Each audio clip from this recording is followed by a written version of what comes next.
आप तमामी साथियों का बहुत बहुत स्वागत है आपका प्यारा सा चैनल SK ऑनलाइन सेंटर पर। इंटर मैट्रिक परीक्षा को लेकर बहुत ही बड़ा गाइडलाइन जारी हुआ है, उसको आज हम इस वीडियो में देखेंगे कि क्या क्या गाइडलाइन जारी हुआ है और किस किस चीज़ को परीक्षार्थी को और शिक्षकों को पालन करना पड़ेगा।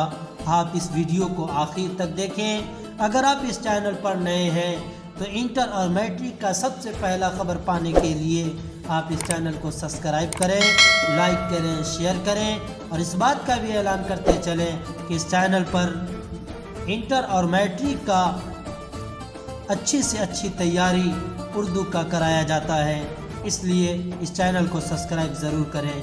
आप देख रहे हैं ये पेपर का कटिंग है, लिखा इंटर मैट्रिक परीक्षा को लेकर जारी हुई बिहार बोर्ड की गाइडलाइन।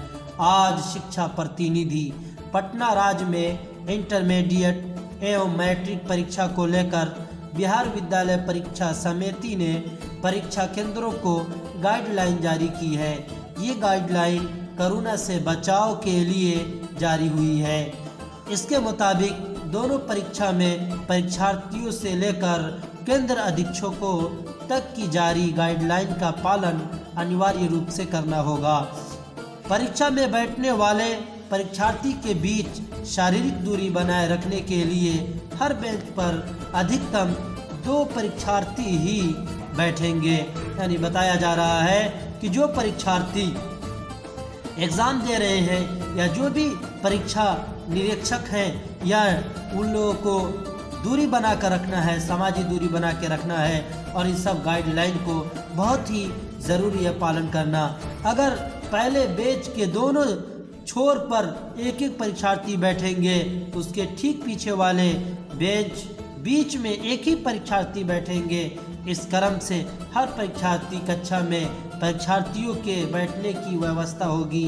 अगर वर्ग कक्षा में जगह की कमी होगी तो इस क्रम से परीक्षार्थी के बैठने की व्यवस्था बरामदे पर की जाएगी। फिर भी जगह कम पड़ी तो परीक्षा परिसर में ही परीक्षा केंद्र पर ही पंडाल या टेंट लगा उसी क्रम से परीक्षार्थी के बैठने की व्यवस्था होगी।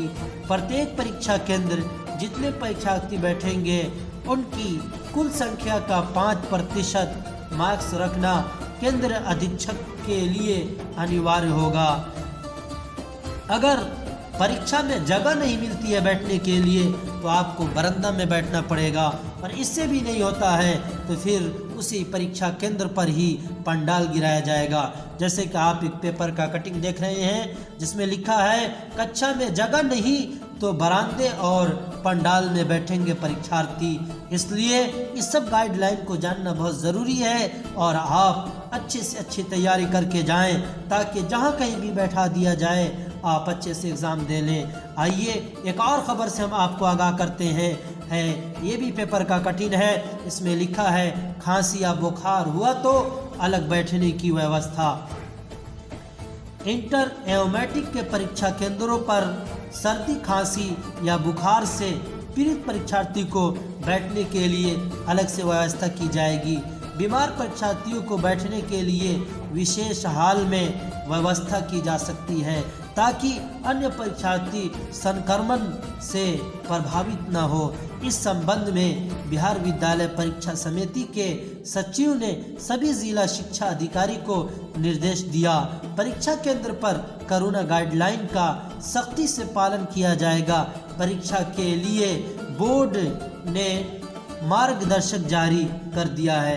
आप देख सकते हैं ये सब इस बात को लिखा गया है कि हर केंद्र पर 5% अधिक होगा मास्क। बोर्ड ने परीक्षा केंद्र अध्यक्षों को निर्देश दिया है कि हर परीक्षा केंद्र पर परीक्षार्थी की कुल संख्या से 5% अधिक मास्क की व्यवस्था की जाएगी।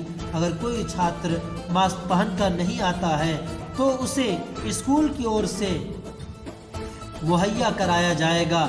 इसके अलावा परीक्षा शुरू होने से पहले सभी कमरों की सैनिटाइज किया जाना चाहिए। वहीं दूसरी पाली की परीक्षा शुरू होने से पहले भी सेंटर को सैनिटाइज करना होगा। ये सब खबरें आप देख सकते हैं, आप खुद ही पढ़ सकते हैं। एक बेंच पर 2 परीक्षार्थी होंगे, इस तरह आप खबर को आसानी से देख सकते हैं कि एक बेंच पर 2 परीक्षार्थी के बैठने की व्यवस्था की जाएगी ताकि शारीरिक दूरी के नियम को पालन हो सके। अगर पर्याप्त संख्या में कमी नहीं होगी तो बरामदे में परीक्षार्थी के बैठने की व्यवस्था की जा सकती है।